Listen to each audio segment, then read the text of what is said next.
오늘 주신 본문 말씀을 가지고 우리 함께 은혜를 받을 때 신앙은 선택이다라고 하는 말씀으로 은혜를 나누고자 합니다. 설 명절을 통해서도 우리가 이제 가정 예배 어제도 이제 드린 가정들이 있을 터인데 우리가 무엇을 선택하는지가 굉장히 중요하다 할 수 있습니다. 유치원 선생님이 이제 우리 어린 친구들에게 질문을 했습니다.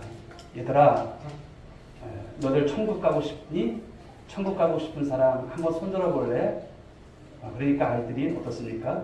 손을 다 들어요. 그런데 다인이라고 하는 이 여자아이만이 손을 들지 않는 거예요.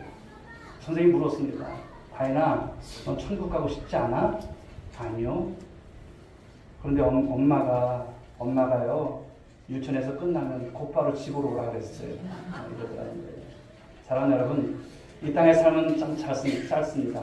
그러나 우리의 영원한 본향이 있으심을 믿으시고 또 그 삶 가운데 승리하는 여러분 모두가 될 수 있길 바랍니다. 오늘 본문의 말씀은 이제 선택에 대한 말씀이에요. 선택. 여호수아가 고별 설교와 같은 그리고 유언 설교와 같은 이 말씀을 전합니다. 그런데 여호수아는 이스라엘 백성들에게 선택을 요구하고 있어요. 선택할 것을 말하고 있어요. 왜 새삼스럽게 이런 선택을 요구할까요? 여긴 이스라엘 백성들을 너무나 잘 아는 거예요. 여호수아는 너무나 잘 알아요. 가나안 땅에 들어가서 그들이 살아갈 때 신앙의 순수성, 오직 하나님만을 섬기면서 삶을 살아갈 것을 잘 간직하고 그 삶 가운데 승리할 수 있을까? 그 의문이 드는 거예요. 즉 가나안 기름진 땅에 정착해서 살 때에는 쉬운 삶이 아닙니다. 찾아오는 수많은 타협, 그리고 도전 앞에서 왕이신 하나님, 그 하나님께 대한 신앙을 지킬 수 있을까? 고심이 된 가운데서 오늘 이스라엘 백성들에게 말씀을 전하는 것입니다.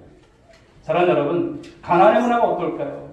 가나안의 문화는요, 바로 우상 문화입니다. 하나님을 섬기는 문화가 아닙니다.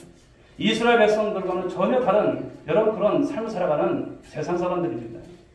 그 안에는 하나님으로부터 멀어지게 하는 문화들로 가득 찬 그런 문화입니다. 오늘 우리도 여러분 세상을 살아가는 모습 속에서 세상이 별반 다르지 않습니다. 우리가 세상에 나가면 하나님과 전혀 상관없는 문화, 놀이, 여러 가지 여러분 사회의 모습들이 있습니다. 여호수아는 그 속에서 오늘 선택하라고 하는 거예요. 사랑하는 여러분, 오늘의 나라고 하는 존재는요, 어제의 선택의 결과인 줄 믿으시기 바랍니다. 우리는 세상에 살면서 많은 선택을 하면서 살아갑니다. 오늘도 우리 오늘교회 나오시면서 또 예배드리러 오시면서 어떤 옷을 입을까? 이 옷이 좋을까? 저 옷이 좋을까? 여러 가지 이제 옷을 고르기도 하고 걸어갈까? 아니면 차를 타고 갈까? 이런 생각도 하시고 화장을 하실 때도 여러 가지 이제 생각을 가셨을 것입니다. 그러나 사랑하는 여러분, 이런 것은 우리 인생에 있어서 크게 우리가 고민하지 않아도 될 선택이죠. 그런데 가령 어디로 이사를 갈지 아니면 어떤 아이템으로 우리가 사업을 할지 이런 문제는 조금 더 우리가 고민이 되어지는 그런 부분입니다. 하지만 그건 역시도 인생의 결정적인 것은 아닙니다. 그런데 사랑하는 여러분, 정말 중요한 것이 있습니다. 그게 뭘까요? 그것은 우리가 누구를 섬길 것인가? 이 섬길 대상에 대한 문제는 너무나 중요하다는 것을 말씀하는 거예요. 누구를 섬길 것인가? 여러분, 이것이 왜 중요할까요? 이것은 우리 인생에 있어서 절대적인 문제이기 때문인 줄 믿으시기 바랍니다. 인간은 여러분 섬기지 않고 살아갈 수가 없어요. 누구인들 여러분 섬기지 않는 사람이 없습니다. 누군들 다 섬긴다는 것이죠. 그렇다면 도대체 누구를 섬겨야 하는가? 오늘 본문에서 가장 많이 나오는 단어, 그 내용은요, 섬기다라고 하는 그런 단어입니다. 그런데 이 섬기다라고 하는 단어는요, 굉장히 강한 단어예요. 왜 그런 줄 아십니까? 섬김의 대상을 우리가 결정하는 순간 그 섬기는 대상이 나를 끌어당긴다는 거예요. 이것은 여러분 우상을 섬기는 사람들도 동일합니다. 마찬가지입니다. 섬기는 대상에 따라서 우리의 인생이 판이하게 달라지는 거예요.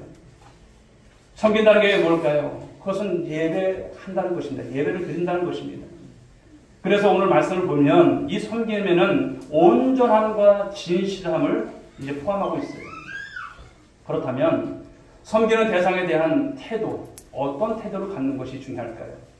구약을 보게 되면 제사를 드릴 때 아무렇게나 섬기지 않았습니다. 흠없는 어린 양을 드렸습니다. 그런데 누가 흠없는 어린 양을 드렸을까요? 그 제물로 드릴 때 누가 그런 여러분 제물을 드렸을까요? 그것은 하나님을 향한 그 마음이 나누어지지 않은 자가 금없는 양을 드렸던 거예요. 그런데 마음이 나누어진 사람은 어떨까요? 적당히 드리는 거예요. 적당히 예배 드리는 거예요. 적당히 제사 드리는 거예요. 그러면 문제가 시작되는데 섬기는 대상에 그 마음이 점점 떠나가게 되고 그리고 그 가난에 들어가서 여러분 결국 그들은 어떻습니까? 우상 숭배로 나아간다는 것을 여러분 말하는 것입니다. 그렇습니다. 여러분 신앙이 무엇일까요? 신앙은 선택인 줄 믿으시기 바랍니다. 한번 따라해볼까요? 신앙은 선택이다. 네, 신앙은 선택입니다. 그런데 그 선택을 분명히 하라는 거예요. 오늘 말씀은 그렇습니다. 그래서 여호수아는 오늘 말하고 있죠. 오직 나와 내 집은 누구만 섬기겠다? 여호와만 섬기겠다. 오직 하나님만 섬기겠다. 이런 고백을 하고 있어요. 믿음의 조상이었던 아브라함, 그가 처음부터 하나님을 섬기던 자가 아니었어요. 그 집안이 여러분 우상을 섬기던 그런 집안이었습니다. 그 옛날 여러분 부족사에서는 태어나면서부터 신이 신이 정해져 있습니다. 그 가정에 누구를 섬기는가 따라서 그 신을 섬기는 모습으로 삶을 살아가는 것이죠.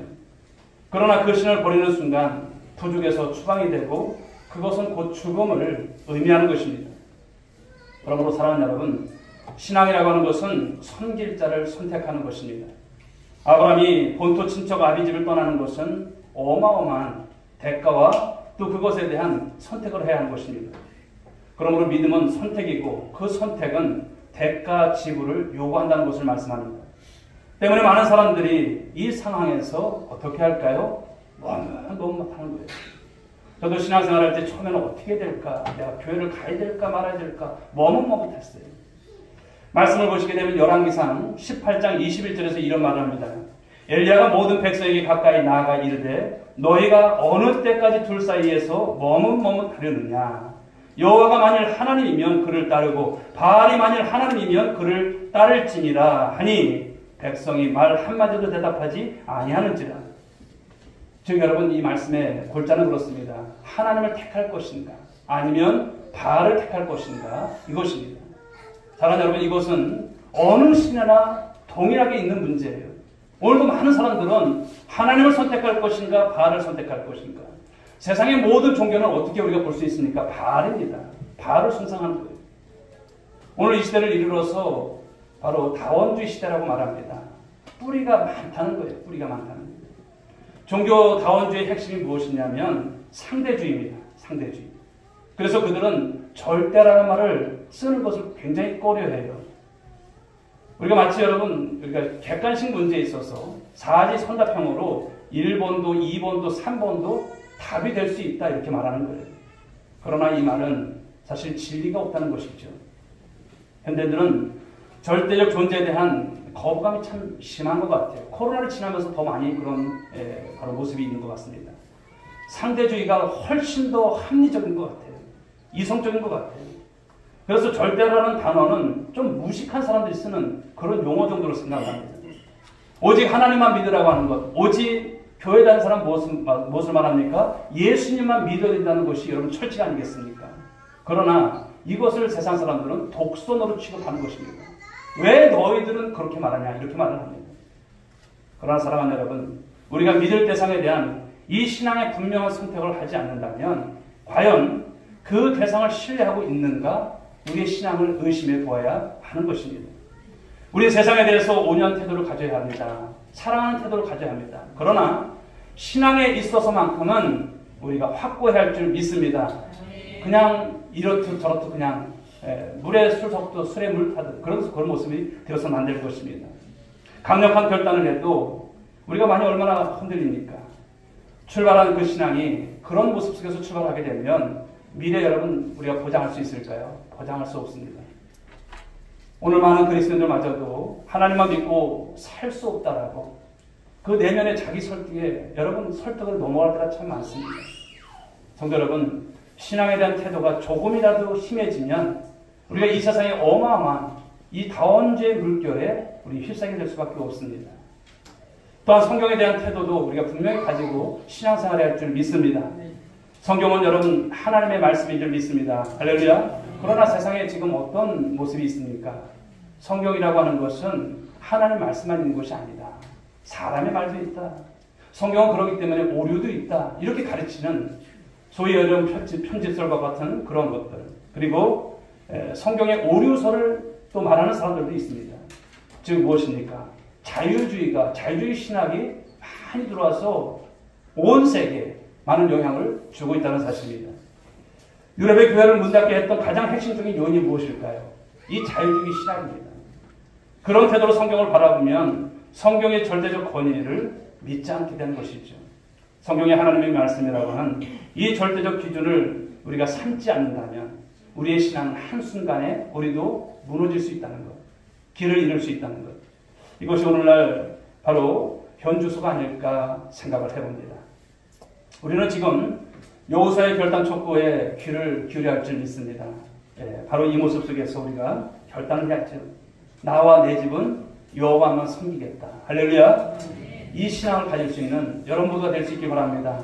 이 신앙으로 2024년도를 살아가는 우리 모든 성도들이 될 수 있길 바랍니다.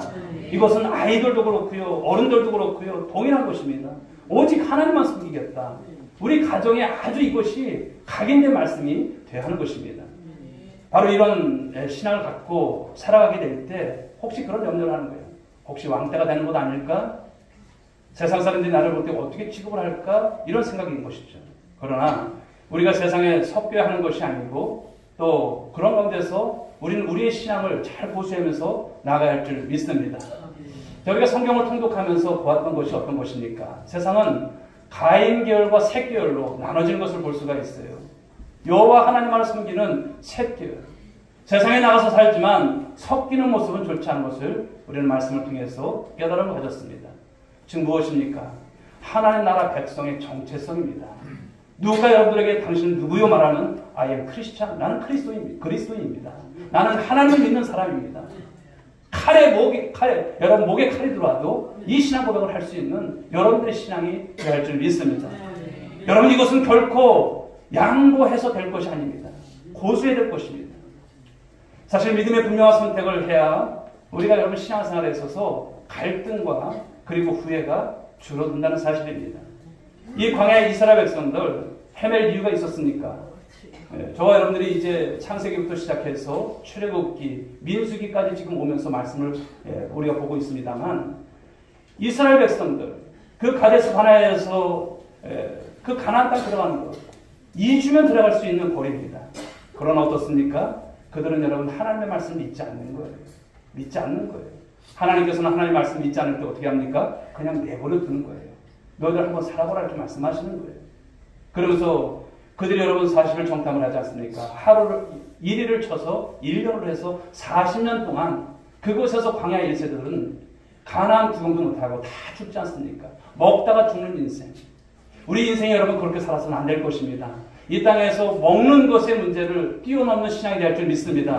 하나님 말씀대로 살아가는 신앙이 될 줄 믿습니다. 오늘 홍해를 건너게 하셨던 하나님 그들을 여러분 헤매도록 하실 이유가 없는 것이죠. 낮에는 구름 기둥으로, 밤에는 불 기둥으로 그들과 함께 하셨습니다. 그러나 그들은 여러분 하나님 편에 서지 않았고 하나님께 대한 신앙의 결단을 온전히 하지 않았던 모습인 것이죠. 그러므로 사랑하는 성도 여러분, 우리 인생이 방황하고 오늘도 미루에 빠져 있다면 그 이유가 무엇일까를 우리 놓쳐서는 안 될 것입니다. 중요한 선택을 놓쳐서입니다.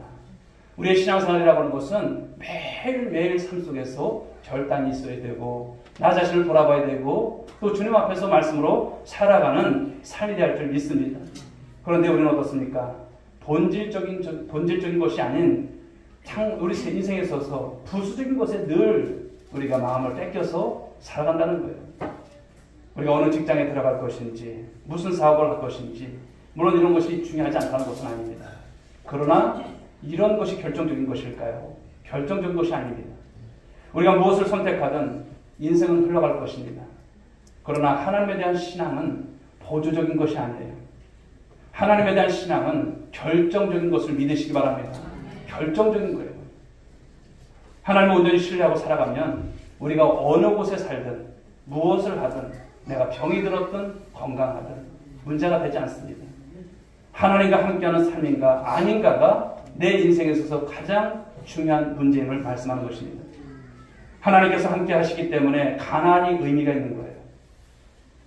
그런데 하나님께서 함께 하지 않으면 그 가나안은 아무리 풍성해도 의미가 없는 것입니다.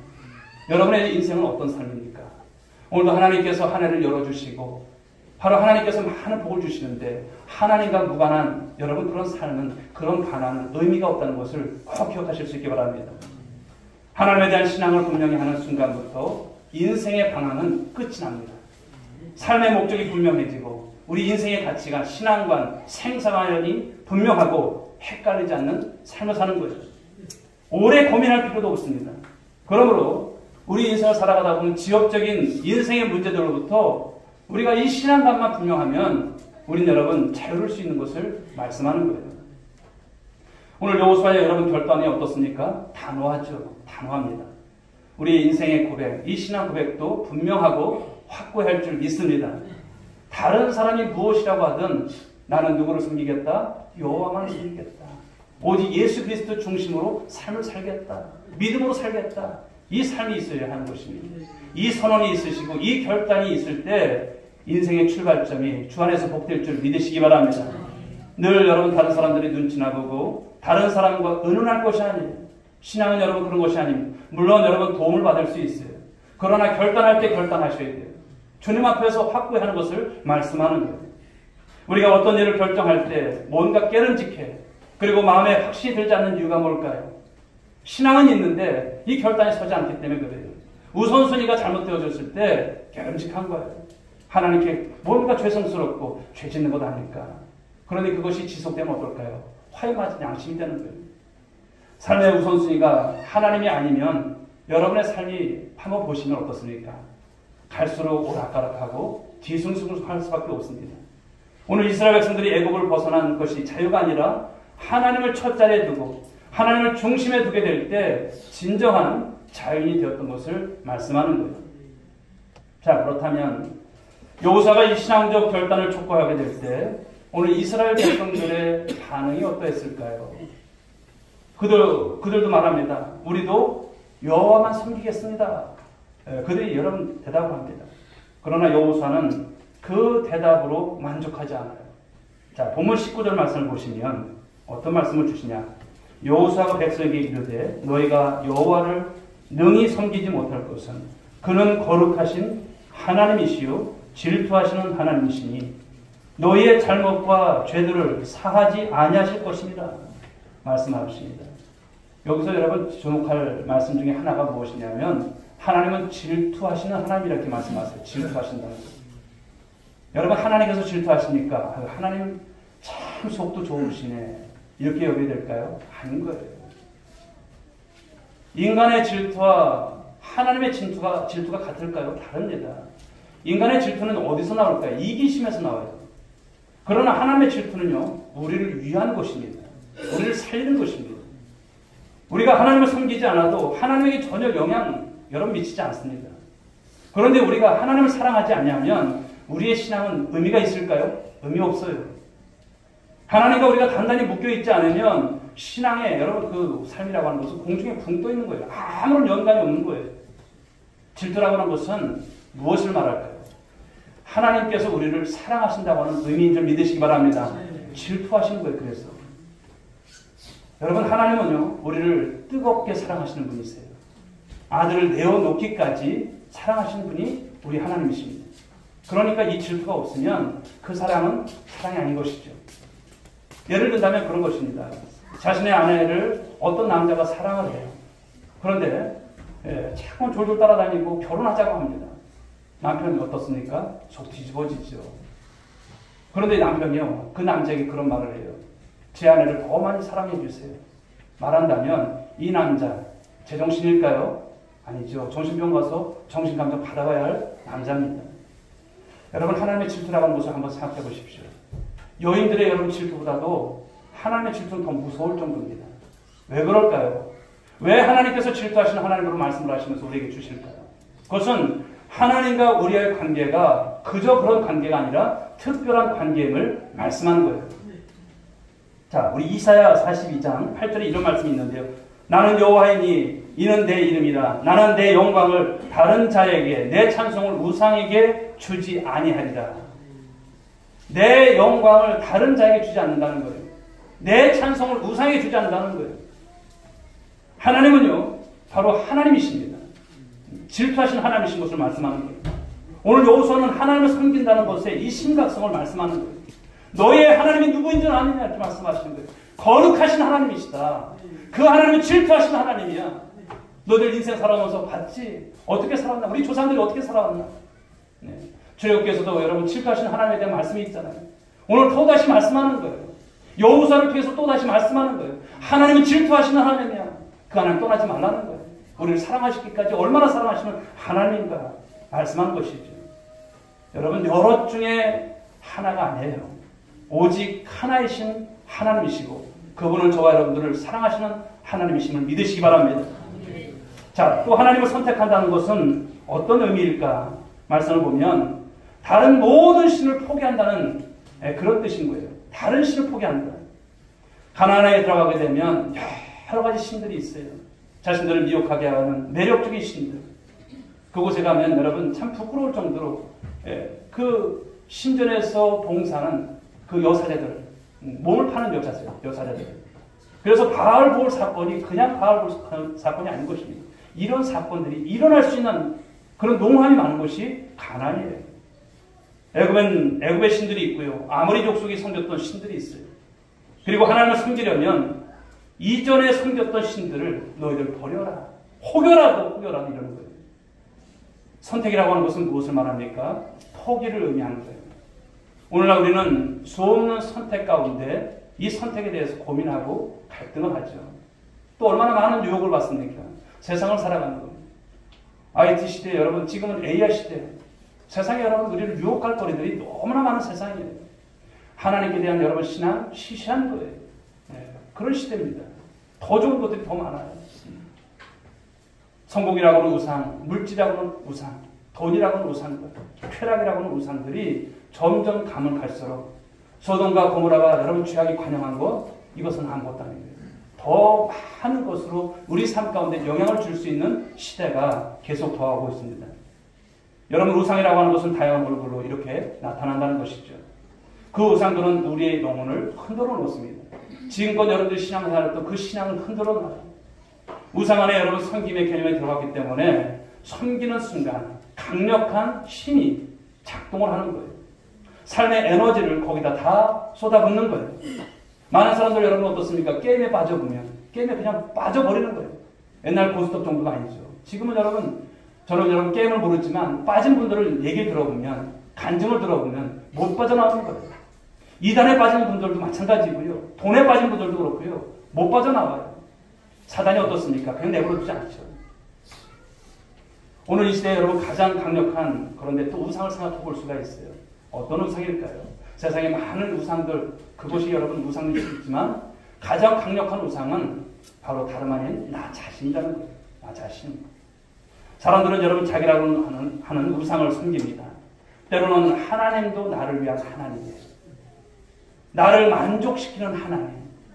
그걸 우상으로 둔갑시키는 거예요. 나를 섬겨주고 나를 기쁘게 해주는 신을 찾고 있다면 진짜 우상은 누굴까요? 바로 우리 자신이라고 한 것을 말씀하는 거예요. 또 오늘날 여러분 가장 강력한 신이 있습니다. 누굴까요? 바로 나라고 하는 자신이에요. 현대인들 교회를 선택할 때도 어떻습니까? 나를 만족시켜주는 그런 교회를 선택하래요. 성경을 읽을 때도 나를 위로해주는 구절들만 찾아요. 말씀통도 몇시간 찾는 거예요. 그 말씀만 찾는 거예요. 나의 행복을 보장해주고 나의 기분을 맞춰주고 나의 배를 채워주는 그런 신을 찾아요.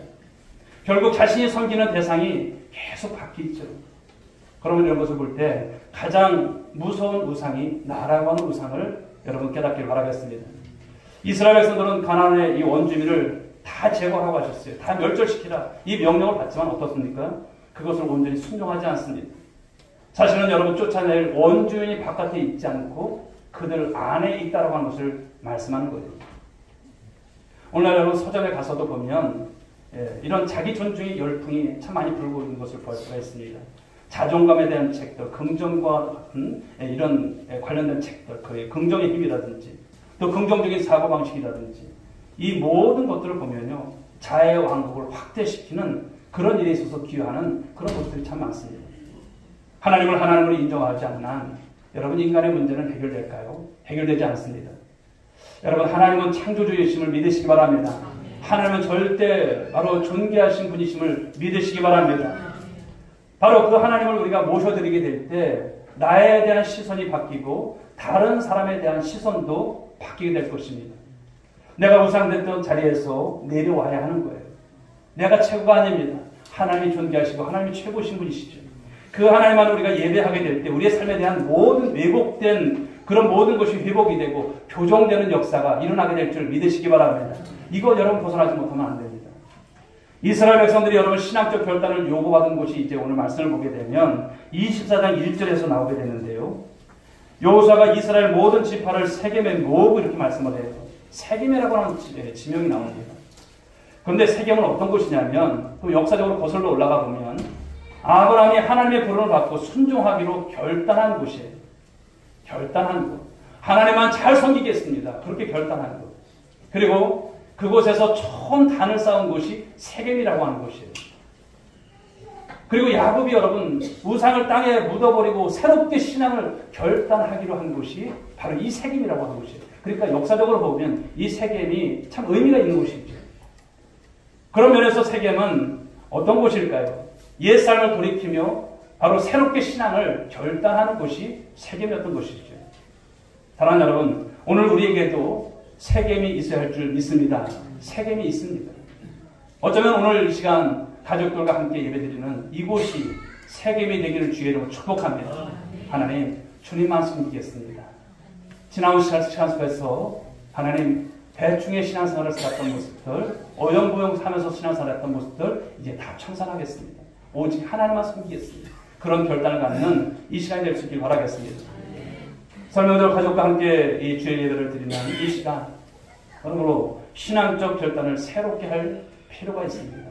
우리 부모 세대들은 우리 자녀들이 신앙 안에서 살기를 여러분 원하십니까?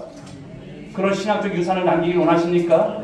그렇다면 이곳이 세겜이 되게 하여 주옵소서. 신학적 결단입니다. 하나님 위에 다른 어떤 것도 섬기지 않겠다라고 하는 이 결단이 필요합니다. 자, 본문 15절 말씀을 보게 되면 하반절이 그렇게 말씀을 하죠. 너희가 섬길 자를 오늘 택하라.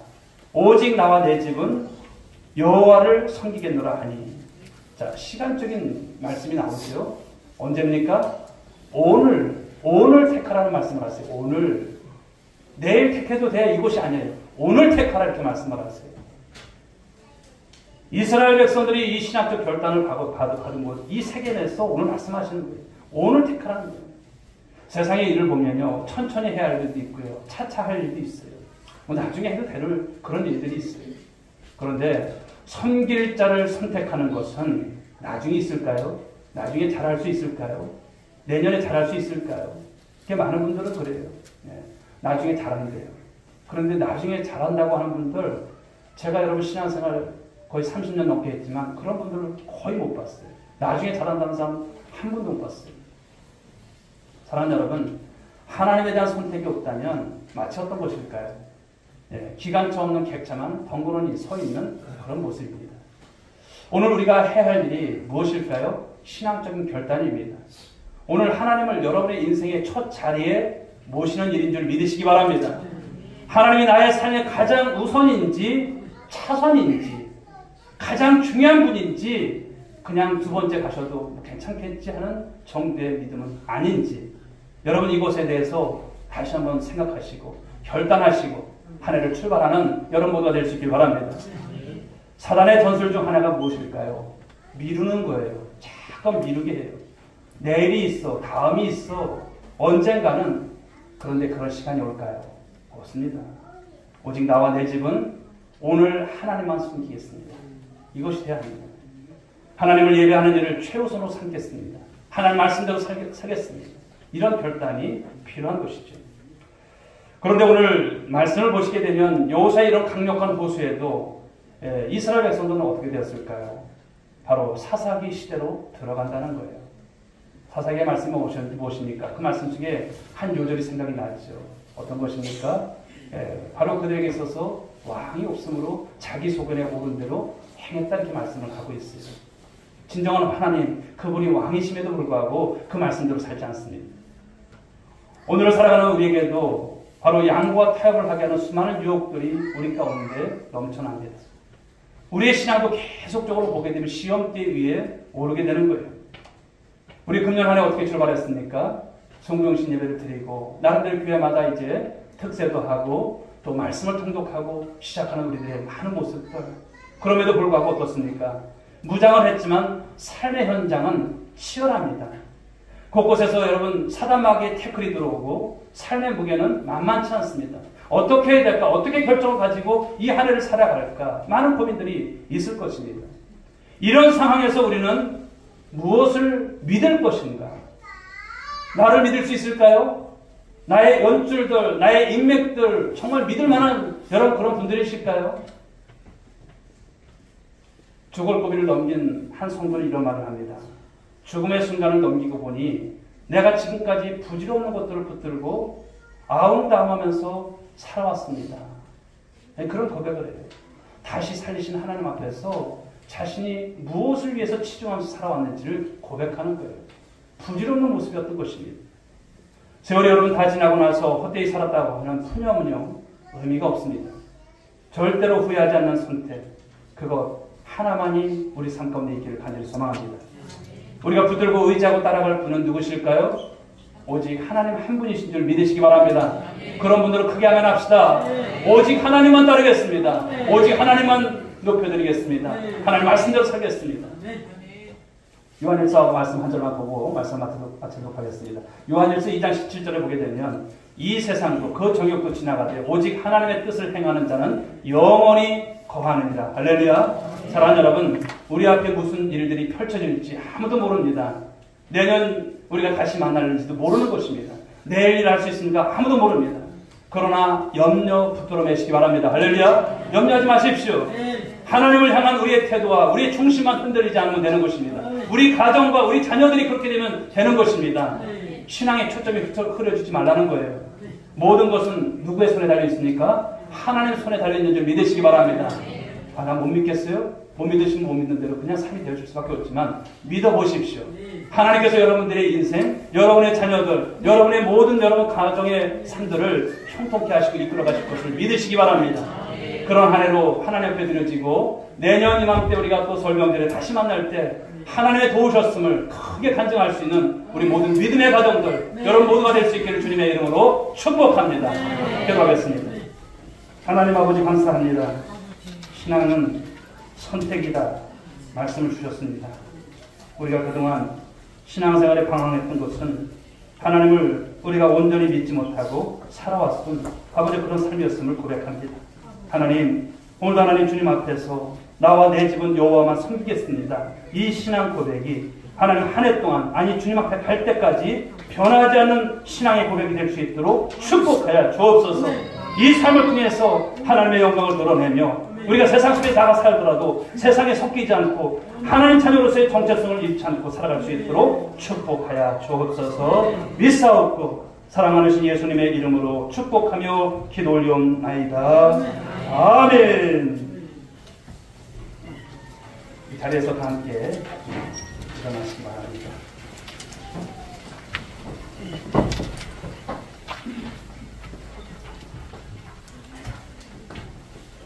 옆에 분들에게 다시 한번 권면하시고 확인했으면 좋겠습니다. 나와 내 집은 여호와만을 섬기겠습니다. 믿어주십시오. 그렇게 살겠습니다. 자신에 대하여 보고 싶지만 그렇게 살아가시고 옆에 분들이 다 증인이십니다. 우리 주님께서 오늘도 여러분들 한 분 한 분을 그렇게 인도해 가실 것이고 아무 염려하지 마십시오. 주님께서 승리하시고 주님께서 이끌어 가실 것을 믿으시는 우리 모두가 되시길 바랍니다. 주님 다시 오실 때까지 저는 찬양드리겠습니다.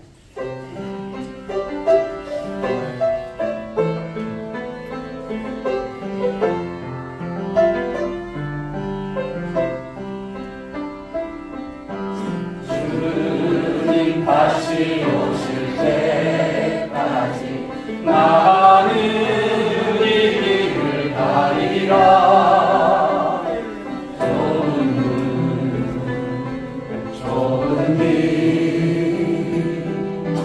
나의 십자가 지고 나의 가는 이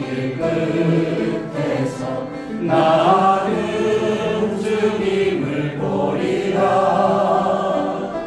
영광에 내 주님 나를 맞아주시니. 우리 두 손 들고 찬양드리겠습니다. 주님 다시 오실 때까지 나는 일어나 달려가리라. 주의 영광 온 땅 덮을 때 나는 일어나 노래하리. 내 사모하는 주님 온 세상 웃으시라. 내 사모하는 주님 영광의 왕이시라.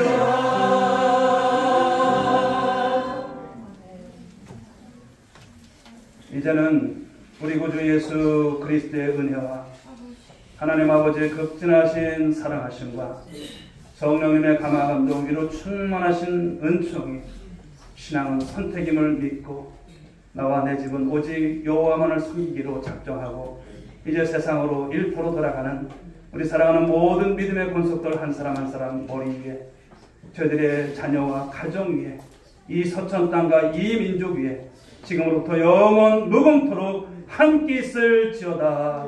아멘.